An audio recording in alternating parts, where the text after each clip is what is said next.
Oke guys, kembali lagi bersama saya di channel Demos. Pada kesempatan kali ini saya akan memperbaiki unit AC LG Split yang mengalami permasalahan tidak dingin ya. Jadi di sini kita akan hidupkan unit AC-nya. Setelah dihidupkan di sini kita akan melihat apakah ada hembusan udara yang keluar dari unit indoornya atau tidak. Teman-teman bisa perhatikan nanti di bagian baling-baling ya. Nah, ini di bagian baling-baling dia mau keluar udara ya. Nah, ketika ini udah mau keluar udara, berarti tidak ada permasalahan di bagian unit indoor yang biasanya terjadi dikarenakan kapasitor unit indoor itu rusak ya atau mati. Ketika kapasitor itu mati, maka tidak ada hembusan udara. Itu juga bisa menyebabkan unit AC tidak dingin ya. Ini tidak dingin, bukan kurang dingin ya. Oke, sekarang kita akan lakukan pengecekan ke bagian unit outdoornya. Oke guys, ini unit outdoornya ya. Dia beberapa kali sempat hidup, kemudian mati lagi. Jadi unit outdoornya ini tidak hidup ya. Nah, di sini karena unit outdoornya tidak hidup, sekarang saya akan mengecek bagian kelistrikan terlebih dahulu.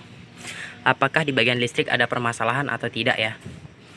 Nah, teman-teman bisa cek nanti di bagian dua kabel ini apakah dia ada arus atau tidak. Teman-teman bisa cek menggunakan multimeter atau tang ampere ya. Tang ampere itu teman-teman pilih ke bagian voltase ya. Nah, voltase biasanya itu ada di tang ampere ya. Kemudian kita akan cek ya di bagian listriknya ini.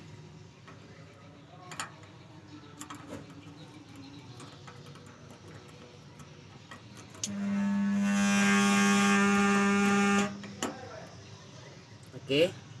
Nah, di sini sudah kita pasang, kemudian kita lihatin arusnya. Nah, di sini terlihat voltasenya dia 231 ya. Jadi arus listriknya normal ya. Berarti ini ada permasalahan.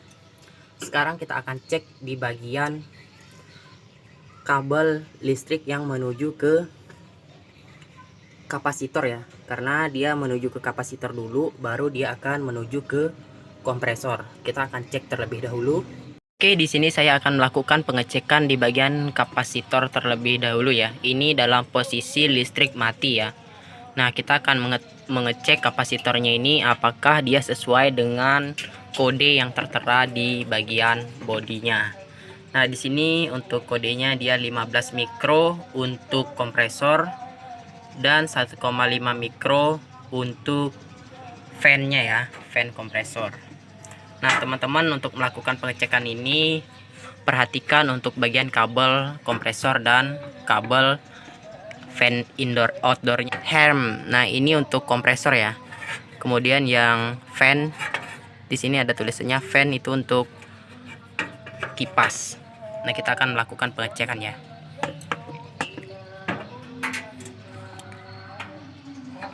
Oke, satu kita pasangkan di situ, kemudian kita colok di fan ya.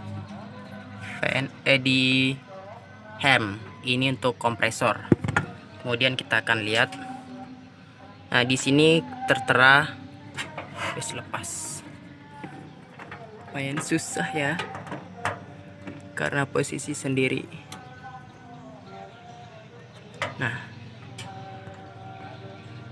Nah, di sini tertera 0,20 mikro.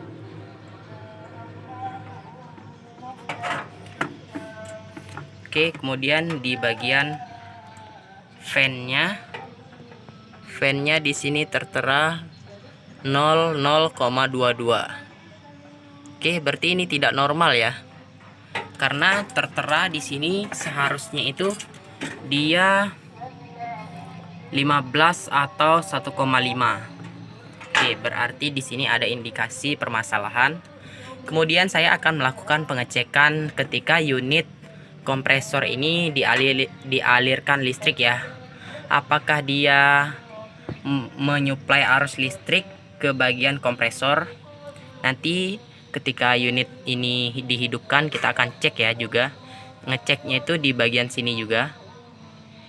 Di power kabel yang ini untuk kompresor. Kemudian kita akan cek satunya lagi ke kabel yang ini. Nah, kita akan lihat arus yang masuk ke kompresornya ya. Oke, di sini teman-teman bisa perhatikan itu sudah di bagian hem ya untuk kabel menuju ke kompresor. Kemudian di bagian sini juga kita udah ambil jalur listrik pasanya ya. Kita lihat di bagian multimeter, dia cuma 231. Jadi ini dia tidak kuat ya untuk start awalnya. Nah, jadi permasalahan ini bisa dipastikan di bagian unit kapasitor outdoornya, sehingga dia tidak kuat untuk mengangkat kompresor. Nah, dia mati lagi. Oke, sekarang kita akan lakukan pergantian kapasitor outdoor. Kemudian kita akan cek kembali apakah permasalahan sudah selesai atau belum. Oke, sebelum saya mengganti kapasitornya dengan yang bekas juga ya, ini bekas cabutan juga. Nah, di sini saya lakukan pengecekan ya. Untuk tipe dia sama 15 untuk unit kompresornya, kemudian 1,5 untuk fan-nya. Nah, di sini kita tes C untuk dari listrik, kemudian yang ini itu untuk kompresor. Kita lihat berapa mikro. Nah, di sini tertera 14,83 ya mikro. 84. Oke, jadi ini normal. Kemudian kita tes untuk fan. Untuk fan di sini 1,5 mikro ya. Berarti itu normal sesuai dengan tertera yang ada di bagian tempelan ini ya. Nah, sekarang saya akan melakukan pergantian terlebih dahulu. Untuk cara mengganti kapasitornya ini, teman-teman bisa lakukan cabut kabelnya satu persatu kemudian dipasang ya. Jangan cabut semuanya, takutnya nanti ada kekeliruan pemasangan. Oke, semoga teman-teman paham ya dalam mengganti ini. Cabut yang di sini, kemudian di sini ada tulisan hem. Teman-teman pasang di bagian kapasitor yang tulisan hem juga. Oke, saya akan menggantinya terlebih dahulu. Oke, kita hidupkan dulu unit AC-nya ya. Setelah hidup, di sini kita akan langsung menuju ke outdoor-nya. Oke, di sini fan-nya sudah berputar ya. Kemudian di bagian kompresornya juga dia sudah dingin nih, teman-teman bisa perhatikan. Ini udah dingin ya. Nah,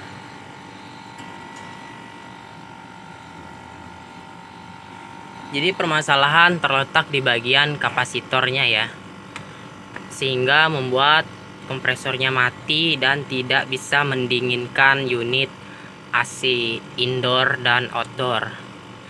Oke, mungkin cukup sekian tutorial atau cara yang dapat saya sampaikan pada kesempatan kali ini. Semoga video ini bermanfaat dan bisa membantu teman-teman dalam melakukan perbaikan unit AC LG Split. Terima kasih.